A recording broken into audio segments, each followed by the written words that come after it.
Anganwadi sisters అందరికీ నమస్కారం. ఈరోజు అంగన్వాడీ వార్తలకి స్వాగతం. ఇంకా ఎవరైనా సబ్స్క్రైబ్ చేసుకోకపోతే వెంటనే సబ్స్క్రైబ్ చేసుకోండి. వీడియోస్ అయితే లైక్ చేస్తుండండి. ఇక వివరాలకెళ్తే ఈరోజు రాజస్థాన్‌కి తెలంగాణ ఐసీడీఎస్ మంత్రి సీతక్క అయితే వెళ్తున్నారు. అదేవిధంగా భారతదేశంలోని వివిధ రాష్ట్రాల మహిళా శిశు సంక్షేమ శాఖ మంత్రులందరూ కూడా రాజస్థాన్‌లోని ఉదయపూర్‌లో నిర్వహించినటువంటి కేంద్ర మహిళా శిశు సంక్షేమ శాఖ నిర్వహిస్తున్నటువంటి చింతన్ శివిర్ కార్యక్రమ సమావేశానికైతే పాల్గొనడానికి అన్ని రాష్ట్రాల మహిళా శిశు సంక్షేమ శాఖ మంత్రులైతే వెళ్తున్నారు. దీనికి సంబంధించి ముఖ్యమైన అప్డేట్ ఇప్పుడు ముఖ్యంగా కేంద్ర ప్రభుత్వం రాష్ట్ర ప్రభుత్వాలు 60:40 నిష్పత్తిలో మరి అంగన్వాడీ టీచర్ల ఆయాల జీతాలు కావచ్చు కానీ ఇతర పోషకాహారం సంబంధించి కానీ అంగన్వాడీ కేంద్రాల నిర్వహణకు సంబంధించి కానీ నిధులైతే సమకూరుస్తున్నాయి. ఇటు అంగన్వాడీ టీచర్ల ఆయాల జీతాల పెంపుకు సంబంధించి కానీ మెనూ బిల్లులు పెంచడం కానీ ఇతర మౌలిక సదుపాయాలు కల్పించడంలో కానీ కేంద్ర రాష్ట్ర ప్రభుత్వాలు బడ్జెట్లో కేటాయింపులు అయితే ఎక్కువగా జరపడం లేదు.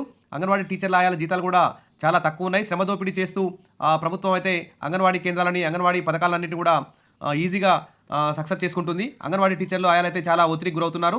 మరి దీనికి సంబంధించి వివిధ రాష్ట్రాల ఐసీడీఎస్ శాఖ మంత్రులు మరి వివిధ రాష్ట్రాలకు సంబంధించి ఏ రాష్ట్రానికి అంగన్వాడీలకు సంబంధించి ఏ సమస్యలు ఉన్నాయి, ఆర్థికపరమైన సమస్యలు ఏమున్నాయి, తర్వాత ఇతర ఆర్థికేతర సమస్యలు ఏమున్నాయి, మరి లబ్ధిదారులకు సంబంధించి ఏమైనా సమస్యలు ఉన్నాయా, న్యూట్రిషన్ సంబంధించి ఏమైనా సమస్యలు ఉన్నాయి, ఇలాంటి అన్ని సమస్యల మీద కూలంకషంగా చర్చలు జరిపి ప్రతి రాష్ట్రం నుంచి ఏ రాష్ట్రానికి ఏ డిమాండ్ ఉందో ఆ డిమాండ్లన్నిటి కూడా మహిళా శిశు సంక్షేమ శాఖ మంత్రులు మరి కేంద్ర మహిళా శిశు సంక్షేమ శాఖ అయితే ఇక్కడ రిపోర్ట్ అయితే ఇస్తారు. ఈ మీటింగ్ సంబంధించి ప్రతి సంవత్సరం ఏదో ఒక స్టేట్లో అయితే నిర్వహిస్తారు. ఈసారి రాజస్థాన్ స్టేట్లో అయితే నిర్వహిస్తున్నారు.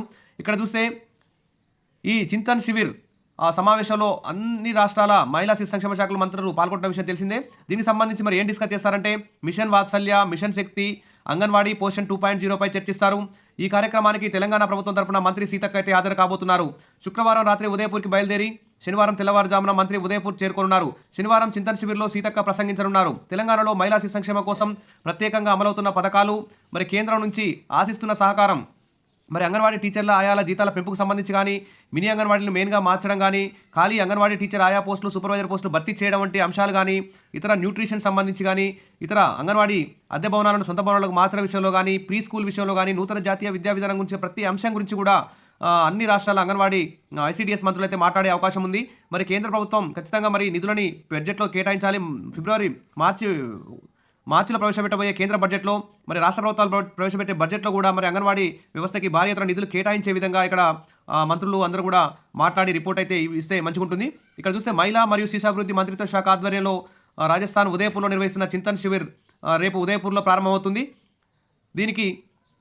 దీంట్లో విస్తృతంగా చర్చలు జరిపి అంగన్వాడీ టీచర్ల ఆయాల సమస్యలన్నింటినీ కూడా డిస్కస్ చేసి వారికి లాభం జరిగేలా ఐసీడీఎస్ మంత్రులందరూ కూడా మరి ప్రభుత్వానికి కేంద్ర ప్రభుత్వానికి ఒక నివేదిక ఇస్తే వచ్చే బడ్జెట్లోనైనా అంగన్వాడీ టీచర్ల ఆయాలకు మరి లాభం జరిగే అవకాశం ఉంది.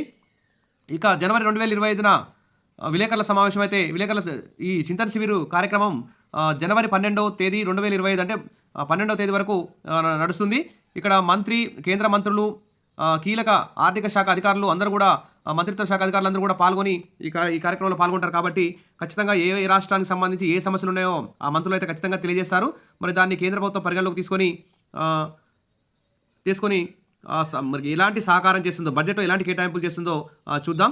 మరి ఈ మీటింగ్ వల్ల ఇలాంటి సహకార ప్రయత్నం మంచి ప్రభావవంతమైన నిర్ణయాలకు మరియు సంక్షేమ కార్యక్రమాలను సమర్థవంతంగా అమలు చేయడానికి మార్గం సుగమం చేస్తుందని చెప్పి భావిద్దాం. దేశంలోనే అత్యంత బలహీనమైనటువంటి పేద వర్గాలకు చెందినటువంటి చిన్నారులకు, లబ్ధిదారులకి మరి ఉజ్వల భవిష్యత్తును అంగన్వాడీ వ్యవస్థ ద్వారా అందిస్తున్నారు. కాబట్టి అంగన్వాడీల బలోపేతానికి ఈ మీటింగు ఒక సహకరిస్తుందని చెప్పేసి, ఈ మీటింగ్లో మంచి సత్ఫలితాలు వస్తాయని చెప్పేసి, మంచి రిపోర్ట్ కేంద్ర ప్రభుత్వానికి పోతుందని చెప్పేసి ఆశిద్దాం.